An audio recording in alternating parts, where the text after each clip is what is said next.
A red-eyed Mustang watches over Denver's airport, formed from painted blue fiberglass. You'd think it was there to scare off any would-be visitors to the city. A 9-foot monstrosity with glowing eyes seems like an odd choice. The artist, Luis Jimenez, was mortally injured during the creation of his masterpiece. Now it stands, a hellbeast for all to see. I'd swear the thing did it on purpose. An object is a combination of unthinking parts, a tool, a resource, a picture hanging on the wall. I'd pay any of these little thoughts so long as they served their purpose. Were they to disappear, I'd feel at most a bit annoyed. But a few things I couldn't replace. Old creative works, gifts from years past, letters and journals written. I think there's a definite line between simply owning something and having it be yours.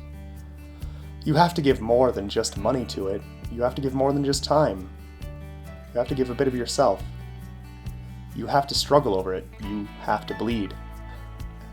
And somehow, it becomes more than just the sum of few parts. Many stories center around an object. Mine is no exception. They can be just as important a character as any other, with their own detailed history and identity. The unliving comes to life. There are few things I've known very well, few things I've spent many hours with. Dabbling as an artist, I've made my share. Tinkered countless hours adjusting expressions, intonations, studying my work and what I might be able to create. But there is only one thing I've ever made that I would call a work of art. My bike. Sure, it's pretty, and striking to many, but what makes it beautiful is the elegance in which it moves. Every piece adjusted and modified to the best of my understanding. For me. By me. Right now, it is one of the most customized Dualsports in existence, with nearly every part having been replaced or altered in some way. But to get here, I had to pay a price. And for that story, you'll need a bit of history. The first time I saw my bike, it was half buried in snow, tucked away in what must have once been a shed, now little more than collapsed rubble. My father called from one of his business trips. Get out there now. Make sure you get this bike. Until then, his plan to introduce us to motorcycling was just talk. And now, his urgency had me driving hours into the mountains to pick up something he'd never seen pictured. Just a vague 2-sentence Craigslist ad. For sale, 2007 Kawasaki KLX 250S, low miles. $2,000 or best offer. I'd never bought anything outside a store, certainly not for so much money. But I had my instructions to not hold out and just pay the asking price. A silly thought, considering the previous owner frantically tried to clean the carburetor as I approached, in order to prove the thing would run. She bought it new, as a last hurrah before her MS got the better of her, and rode it only a few hundred miles. When she could no longer ride, as evidenced by broken plastics, dents in the softer parts and scratches on every exposed surface, she retired the bike to its collapsed tomb, where it sat, rusted and ruined by the elements. For a half-decade, rubber cracked and bearings dried.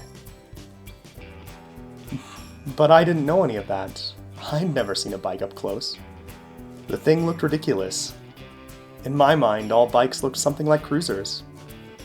This was a lawnmower and a bicycle frame stilted on giant wheels and made out to look like a toy, brightly colored with parts protruding openly, exposing a mouthful of radiator and a duckbill placed under a single eye. Without ever having it start, we pushed it into my truck. Once I handed her the money, she gave me a slip for the sales tax she never paid, telling me to take care of it. Another expense I didn't comprehend. I didn't understand how this bike could be so special, to warrant such haste for something so discarded. 8 careless words, and my uncle saw more in his 30 years' experience than I ever could. After 2 years' intense study, I get it now. I've learned to see the world not for what it is, but for what it might become. Bearings and seals are easily replaced. Rusted parts painted and repaired without trouble. But it's the heart that matters. The structure of the thing. That's impossible to replace. Kawasaki has this peculiar way of building their bikes with endless potential. This is paramount for the KLX. It's as though they designed a far more proficient bike, then tapered it down to reduce costs. Each component makes room for growth, to ensure bikes can use them for decades after their conception. For everything, they make it adaptable and upgradable. They did not design a KLX 250S. They designed a series of parts, not for how they would be used now, but for how they may be used someday. And from there, they built this bike. A KLX isn't anything impressive. It lags behind its competition in terms of power and utility. Having no apparent caveats, new riders rarely see the value in the design. But what it has isn't apparent on paper, or showroom floors. It can only be seen after weeks and months in the saddle.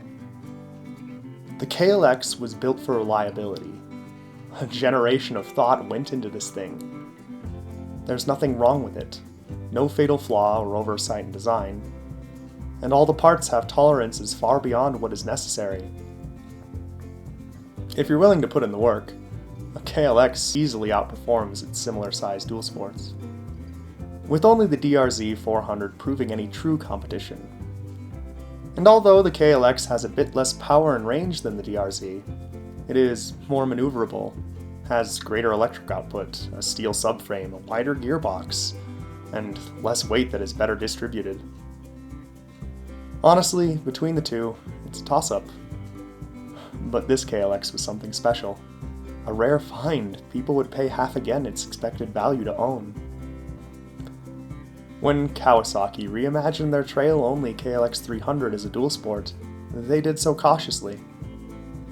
The first generation of 250S was sold for only 2 model years, an experiment testing the market. It kept all the off-road ability of the 300, with all the caveats you might find on a Dualsport. But the market wanted a sleeker design, better adjusted for what it was, not for what it could be. So the gearbox tightened, the utility rack removed, ground clearance reduced with less suspension travel, and parts were altered for aesthetics, compromising durability. The only advantage it saw was a 20% more powerful stator, for fuel injection in international models, all costing a bit of extra horsepower. When I found my call to become an adventurer, I started to pay more attention to my bike. It wasn't just something I had to use a few times a year to satisfy my family. It became something very important. The tool I would use to cross thousands of miles in a single trek. Across mountains and rivers, terrain I did not know. Far from help or resources. It was the one certainty I would bring with me, the most critical element in going out. I had to ensure it would be up to the task. That it would not, and could not fail. Because that might mean my life. It had to be optimized, made the best it could be, to reduce crashes and increase control, as injury is devastating out there. So I could learn how to ride well with less difficulty, and that I would be better able to accomplish what I dreamed. When it came to engines and cars, I really didn't know anything. I changed my oil some of the time, my battery, even my brakes once. But I couldn't tell you how any of them functioned. Engines were magical devices that simply worked, or didn't. They were never something I needed to know, so I never bothered to learn. How could I? Modern cars are far beyond someone with no mechanical experience to tinker with. You need tools, Heavy ones, big ones, expensive ones. Even then, you're more likely to break something than to fix anything. With every other aspect of adventure, I felt as though I had some grasp. But the bike itself, that was something I didn't know. When I was young, I loved to take things apart. Old stereos, TVs, microwaves. But I never had to put any of them back together. I really just wanted to see what was inside. What steel cases and plastic cowlings concealed. They were garbage anyway. To understand my bike, I had to take it apart. Well, not all the way, of course. I had to replace all those old bearings and seals for sure, check for rust and calcified leads, make sure everything was up to spec. But I had the whole winter, and a bit of an opportunity, to see what makes up the bike, and how it could be improved. So I read, and I read even more.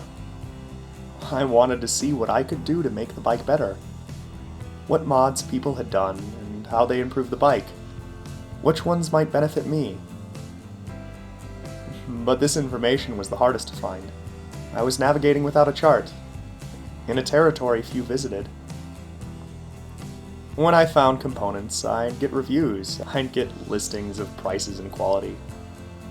But none of them ever answered the most basic question. Why even get one?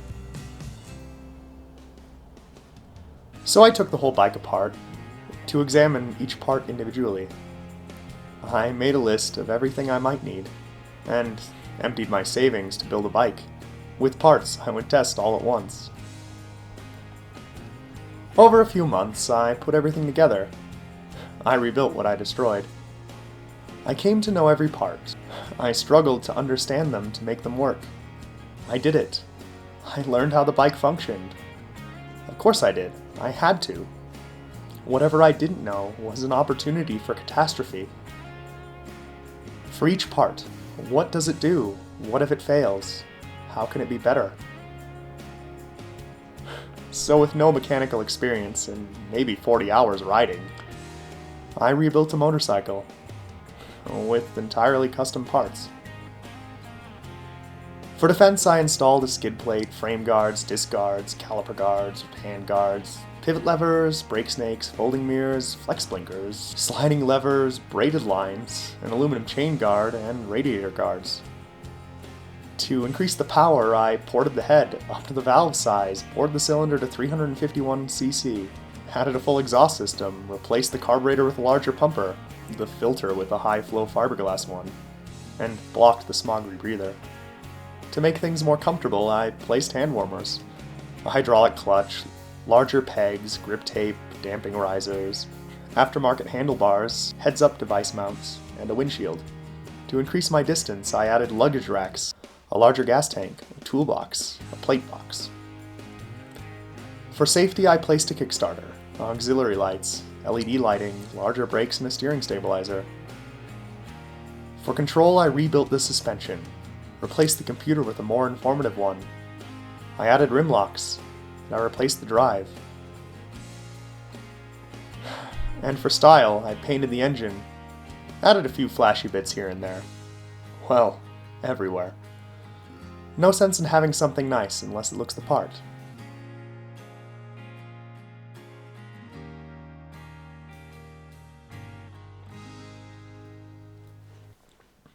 It's strife that makes something ours. Having to fight for it. Taking care with everything we do with it. I was as careful as I could be. So much modification done with no guide other than sparse comments on internet pages. I put it together. Took me 3 months to do it all. From a pile of components in my living room to a whole new bike. It was unwrapping a present. What could this new thing do? It was so different than the stock machine. I doubled the power and added so many functions and farkles. Things I didn't know firsthand. I had to test them. The summer was fast approaching, and I needed to move on to my next lesson. I needed to practice. There were so many things left for me to do. But despite all my care, I was halted here. The bike, altogether, would not run. It's funny, this was perhaps the most challenging experience of my life. Just figuring out how to get a bike to idle. I had no resources, no knowledge. By any account, the bike should run fine. I took thorough notes and care. Nothing was missing. Everything was in its place. Trouble was, I'd never seen a bike that wouldn't run. Was it the parts? No. I must have made a mistake. I was the novice. It had to be a fault of mine. But how do you figure out what is wrong? I didn't have those skills or those tools. What tests must be done? I didn't know a mechanic. And people are never thorough on forums.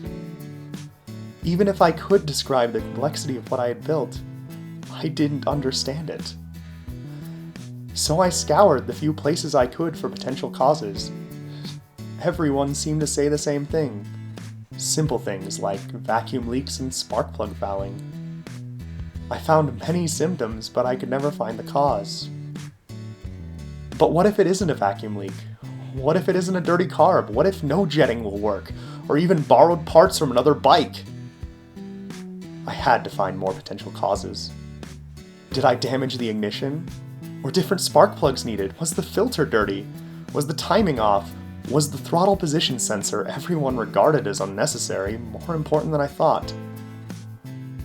Did I need to gap the plug differently? Was my coil bad? My cam chain untensioned? I tested everything, every possibility.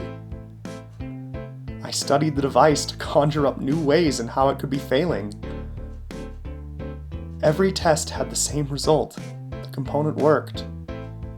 I did them again. A dozen times again. The bike was in perfect working order. It just didn't run. Despair is what I felt. To try over and over again, dozens of ideas, but to never get the thing to work. To spend every free moment on a hard problem, only to fail every time. To invest the little money I had left in parts it turned out I didn't need. And all with the idea that I messed up. That I made some mistakes so substantial that even with another 3 months of tinkering, I could not find any reason. Was I so incapable? Were those notes I took so inadequate? Was that painstaking care not enough? I was oblivious. I was not good enough. The whole time I spent trying to convince an audience that I was a credible source, yet I was dumbfounded. How could I become an adventurer if I couldn't solve a tiny problem like this one? With all that investment in time and money, was all that I ended up with a bike that would never run more than a few minutes. How do you go forward with that? The world pounded the idea that I was a screw-up into my head. And I had no hope of getting beyond that. There was one thing I never considered. Because it would mean the mistake was not mine. I centered my thoughts on that. Blinded myself to one of the simplest and easily resolved problems. The valves. I'd tested every other possibility, and only that was left. The man I commissioned to do my head porting and valve work promised he would take care of the adjustment for me. He even noted it on the paperwork. I trusted the man greatly. An engineer who designed the 351 bore kit for this bike had to be smart. He had to be mindful. I forgot something very important. Just as I am human and capable of mistakes, so is everyone else. So 3 months of hopeful theories and crushing defeat ended with the test taking no longer than 5 minutes. Looking back, you'd think I'd be angry. Or that I'd lose faith in people. Truth is, I appreciate that simple mistake. From that, I learned more than I'd ever hoped to know. From that, I came to know my bike. and I found what an adventurer needs most: faith in myself. This was my masterpiece, something entirely my own. Not through the application of parts and notes of character, but through the struggle. This was my triumph. I had a bike, and 3 months less time to make my preparations. Only a few weeks before I would need to take the thing out for my trial test. No time to learn all the new gadgets or to optimize jetting. I was out of time.